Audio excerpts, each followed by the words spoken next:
So hey y'all, how are you guys doing? And I hope you guys are doing good. So today we're going to be doing something which is very educative and very informational, and I'm kind of revamping my channel. So I'm going to be changing my background, working on the lighting. A lot of things are happening in the background, so I do it all by myself. So I kind of have to think and see how to do it and plan out the budget and all that factor is happening in the background. That way I can give you something which I started this channel for, and that is extremely educational content. Even though we have so many videos out there which are going to be giving us some kind of content, and we still kind of seem to struggle at some point, like kind of with our everyday makeup struggles. So I'm kind of aiming towards that and giving you a proper easy foundation to kind of learn across. So that's my goal, and I think it's really hard to kind of stick to one thing when there are so many things to do. So I'm just trying to do that. So bear with me. And for today, we're going to start up one of my most favorite topics to talk about, and something which is literally the most annoying things, that is a setting spray. So let's sit and talk about this, because every brand and every influencer, every content creator, every makeup artist claims that a setting spray or a fixing spray or a finishing spray or a mist or whatever that stuff is going to help you to make your makeup long lasting. Now you all know that I am an extremely oily girl, and I probably get oily within 45 minutes with every average foundation that we use out there. So we're going to talk about how it is and what I've learned with my experience all these years on how these sprays actually tend to work. So let's start off. So let's understand what makes a setting spray a setting spray. So ideally speaking, a setting spray is supposed to help you to have like smudge proof, transfer proof makeup. Like if I rub, it should not kind of move around, and it should not stick onto my hand, and your shimmers should stay in place, and your makeup's wear time should be better. Basically, I'm talking about the wear time and the longevity. So now comes the question, does this really work?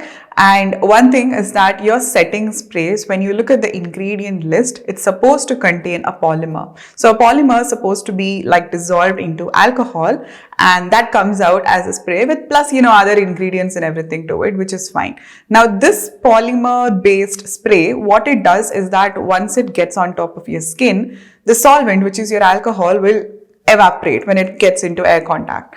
And when you spray it, the polymer sits on top of your skin.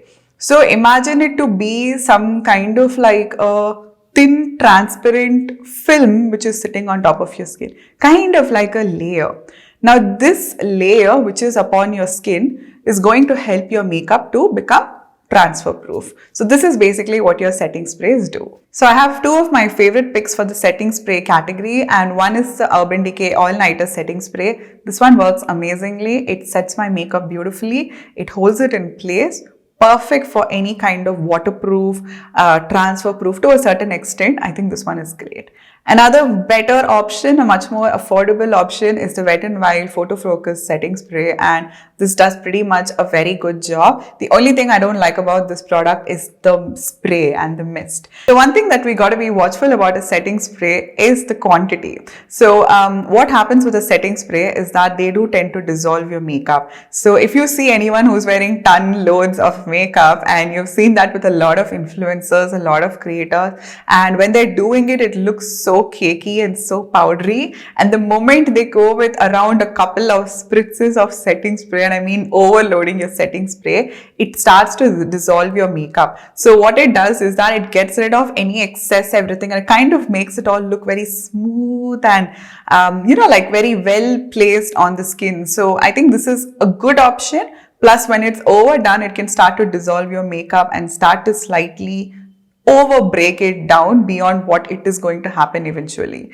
So you need to be very careful when you use a setting spray. Do not overdo it. Go for one thin layer and you're pretty much sorted. So once you use a setting spray and spray it across your skin, please do not take a beauty blender and start to press it all in, because you're literally taking it all away into your sponge. Then I don't see the point of doing it. So spray it up, go for one thin layer of product on your skin and let it wait, let it sit, and within 2 minutes, it's going to completely get absorbed and you're sorted. So now when we talk about the fixing sprays, what those do is to give you hydration. Because when you see a fixing spray, the first couple of ingredients in a fixing spray is most likely glycerin and water, and then a couple of really good stuff like coconut water, this thing, that thing, and all that essential oils and all that fragrance and everything. So to be honest, these help with hydration. A lot of times they do have products like hyaluronic acid also mixed in them, which is going to give you an added nourishment as well as hydration as you go along your day. But the thing is that these fixing sprays do not work for oily skin.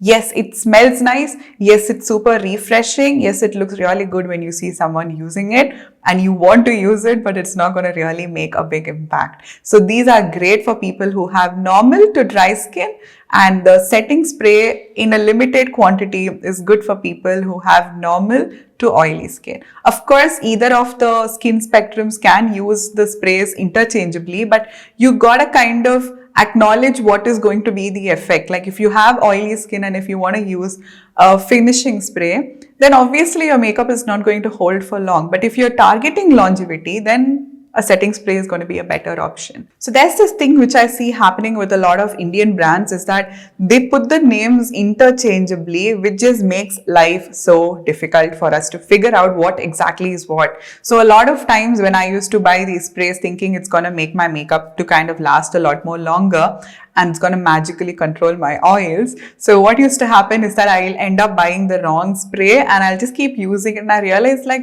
this is actually making my makeup a lot more worse. So it's better that we're aware of what a product is, and the best way to do that is to go through the ingredient list. So you just look at the ingredients, and if it has polymers and alcohol, you know pretty much it's a setting spray. And if it has water, glycerin, hyaluronic acid and all that kind of stuff, then it's a fixing spray. So let's talk about some examples, and we have the ever so famous MAC Fix Plus. Now, a moment of pause for this, and this product has been marketed to me many times saying that it's going to help my makeup to last longer. Not just in the stores, but even from other influencers, which I grew up watching literally all my life. And this one is definitely a fixing spray. Now this works great for hydration. It works great to kind of reduce the powderiness. It works great to kind of give you a boost of moisture. Like let's say that there is a day which is very, very dry in Bangalore and I'm super, like I can't even stretch my skin even though I have oily skin. Sometimes, you know, the humidity in Bangalore could be so low and it's super cold that even I can feel extremely dry. And on those days, this is great for hydration. So this one definitely works for hydration. It works to what it claims, which is to work on the powders and work on hydration and nourishment. So to kind of sum it up, you know how to choose your product now, and it's always better to check the ingredient list and then to go ahead depending on what you need, depending on your purpose and depending on what target and what kind of a finish you're looking forward to. So I hope that makes it a lot more easier and it helps us to make conscious decisions and let us know what exactly we're choosing before we buy. So if you found this video helpful, please do give me a thumbs up and let me know down in the comment section below. That way I know what more kind of content you like and I can cater to the same thing. So I hope you all enjoyed this one and stay tuned for more. Until next time, bye-bye.